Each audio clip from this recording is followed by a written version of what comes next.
Ahoy! Would you like an easy way to get a lot of repair parts and also an easy way to increase your potential to earn gold in New World? Well, then you've come to the right place, because today we're talking about a little bit of a life hack, I would say, in New World to achieve exactly those things.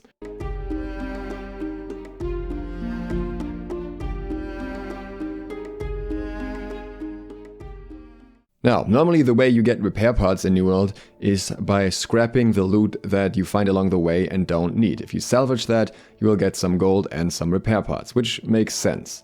But the problem is that that's not always a given. If you, for example, flag for PvP a lot, you will not get a lot of drops from PvP, and you may end up in a situation where you need repair parts sooner or later, especially if you take like 3v1 fights or something. Likewise, if you're tanking dungeons, or if you're just leveling up very quickly, or if you like to keep a lot of the loot that you get because you want to have alternative builds, you may not get that many repair parts. Now, loot is not the only way to get items. You can also get items from crafting them. And in New World, if you craft an item, you can salvage it the same way, and from some items you will still get repair parts. The problem with most of these items is that they're relatively resource intense. Most armors, most weapons require iron, and iron is not that easy to come by. It takes a lot of time to get, so usually it's not very practical to go that route to get a lot of repair parts. However, there are two exceptions to the rule here, and these also happen to benefit you in other ways if you're either looking to make a lot of money, or also if you happen to be someone who uses ranged weapons.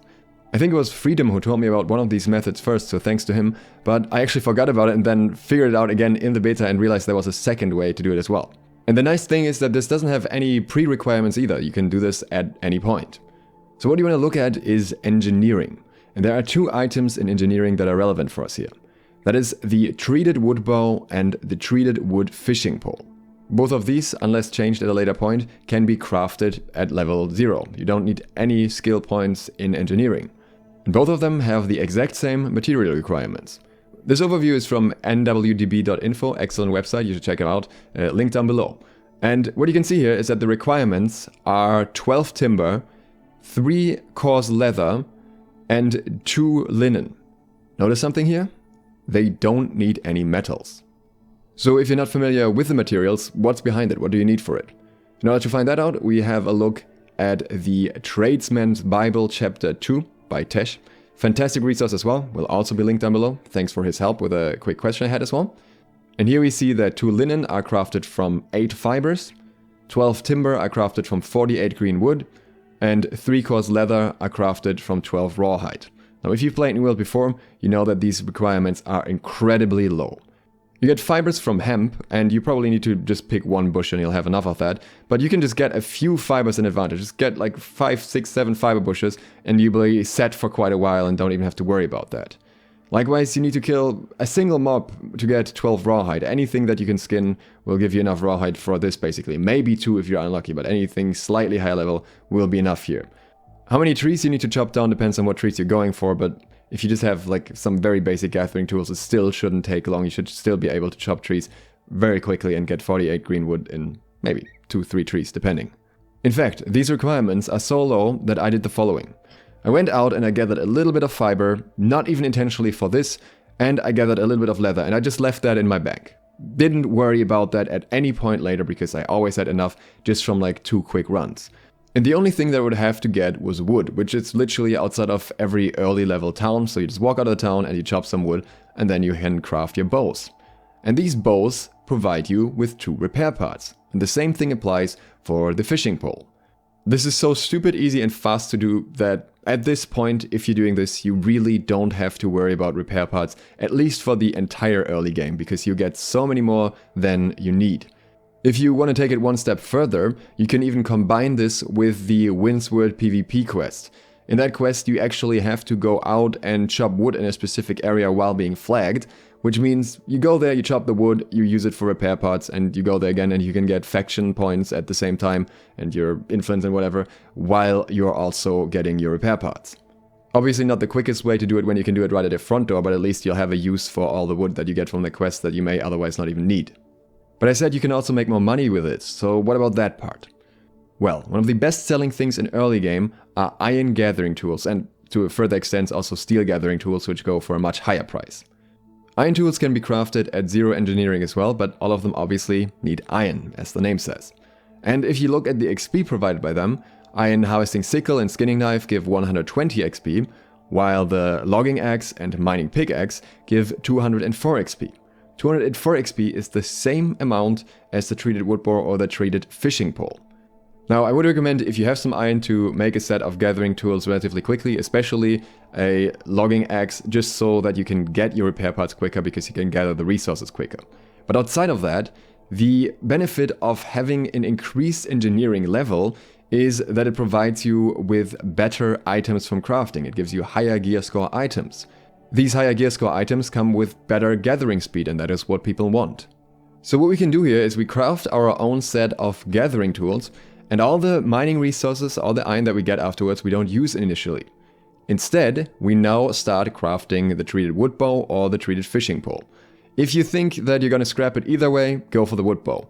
If you are considering to potentially put it on the market, go for the fishing pole, because if you get a good fishing pole with like a green stat or something, you may still be able to sell some of them as well for some extra money while leveling up your crafting skill.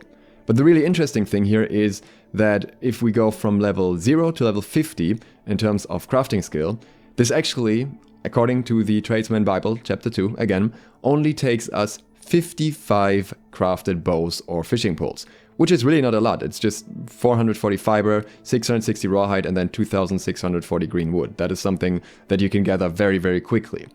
And reaching 50 engineering skill not only unlocks higher level variants of the same thing, so you can have a high level fishing pole or a high level bow, but it also unlocks the steel gathering tool. So for example, the steel logging axe.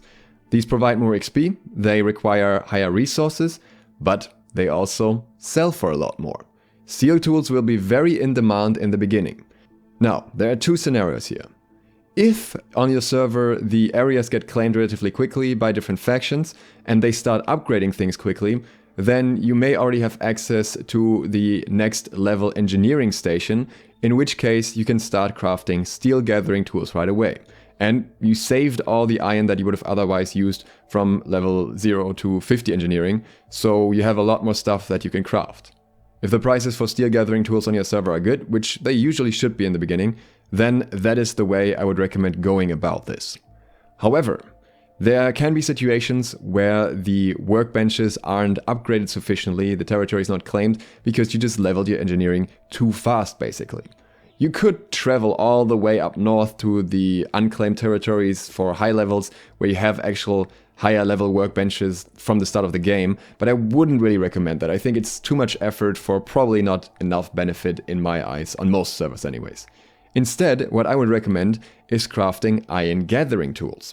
Now you may say, Duke, I could have done that from 0 engineering and level up my engineering that way. What's the point in doing it now? Well, the difference is, not only have you made 110 repair parts along the way, but you also have leveled up your engineering to a point where every iron tool you craft will have higher stats. That means, comparatively, your gathering tools will be better than the rest of the market. And since quite a few people will try and sell gathering tools in the beginning, upgrading this way should give you pretty significant leverage over their inferior gathering tools.